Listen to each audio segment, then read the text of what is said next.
अभी उस रोज़ मैं बाज़ार गया हुआ था और मैं खड़ा था एक जगह पर और तकरीबन 2 से 3 मिनट मैं वहाँ पर खड़ा था और उतनी देर में मैं समझता हूँ कम से कम 4 से 5 छोटी बच्चियाँ मेरे पास आई और 1-2 बुर्के में ख़वातीन थी माँगने के लिए और भीख माँग रहे थे वो लोग। तो मैं सोचने लगा कि इतने कम वक़्त में 2-3 मिनट में जब 4 से 5 भिखारी अगर मेरे पास आ सकते हैं माँगने के लिए, तो दिन भर में पूरे शहर में कितने माँगने वाले फिरते होंगे। और ये छोटी-छोटी बच्चियाँ, ये बुर्के वाली ख़वातीन आ कहाँ से रही है माँगने के लिए? काफ़ी सोचने के बाद में ख़्याल आया कि हो ना हो, ये बहुत बड़ा एक रैकेट चल रहा है। जो बच्चियाँ जो गायब हो जाती है, जो अगवा कर ली जाती है, छोटे-छोटे बच्चे-बच्चियाँ, वो लोग कहाँ जाते हैं? और इसके अलावा जो अपाहिज बच्चे जो होते हैं, इतने ज़्यादा अपाहिज बच्चे आते कहाँ से हैं? बनाया जाता है उनको, राइट? ये इतना बड़ा रैकेट चल रहा है कि अगर मैं एक हिसाब लगाऊँ तो हमारे ही शहर से रोज़ाना का तकरीबन करोड़ों नहीं तो लाखों रुपया जो है, वो इन माँगने वालों को, फ़कीरों को हम लोग देते हैं नेकी समझ के। हालाँकि मंगते को देना मना है, माँगने वाले को देना मना है ना? मुस्तहिक को देना है। मुस्तहिक जो व्हाइट कॉलर, जो सफ़ेद पोश आपके एरिया में आपके रिश्तेदार जो लोग हैं, जो किसी के आगे हाथ नहीं फैलाते, उनको देने का हुक्म है। लेकिन हम लोग कौम का लाखों करोड़ों रुपया एवरी डे नेकी समझकर ज़ाय कर रहे हैं। ज़ाय करना अलग बात होती है, मैं कहता हूं कि हम लोग इस जुर्म में खुद भी मुलविस हैं, क्योंकि हम लोग किसी को ना नहीं बोलते। ठीक है, कोई मांगने के लिए आया, अपना दिल गवारा नहीं कर रहा है कि भाई किसी को ना बोल दो, और हम लोग जेब से कुछ ना कुछ निकाल के उसको दे देते, लेकिन वही चीज उसका पेशा बन गई। आप आज उसको 1 करोड़ रुपया भी दोगे, वो कल वापस भीख मांगने के लिए आएगा।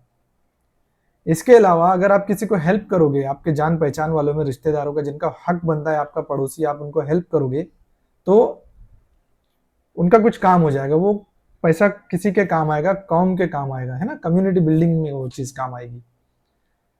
मेरी सबसे यही रिक्वेस्ट है कि जितने लोग जो मांगने फिर रहे हैं, जो मांगने वाले जो प्रोफेशनल भिखारी हैं, उनसे अपने पैसों को बचाओ।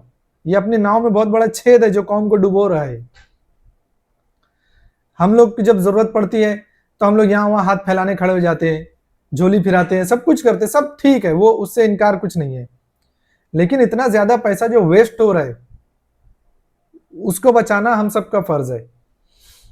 तो आज के बाद कोई भी किसी भिखारी को भी पैसे वगैरह ना दे, पैसे को महीना भर जमा करो। हाँ, सदके की आदत बनाइए, वो रोजाना सुबह, हदीस शरीफ है ना कि दिन की शुरुआत जो है वो सदके से करो। क्यों? क्योंकि सदका बलाओं को टालता है।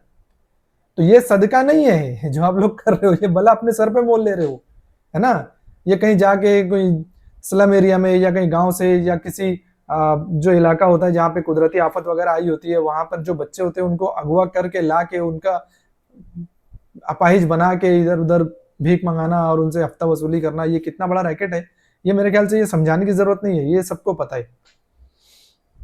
तो हम लोग जाने अनजाने में we are being a part of this racket, और इसके अंदर कोई कुछ करने वाला नहीं है। इसके अंदर आवाज उठाओ, ये करो, वो करो, ये बहुत बड़ा रैकेट है, सब मिले हुए हैं इसके अंदर।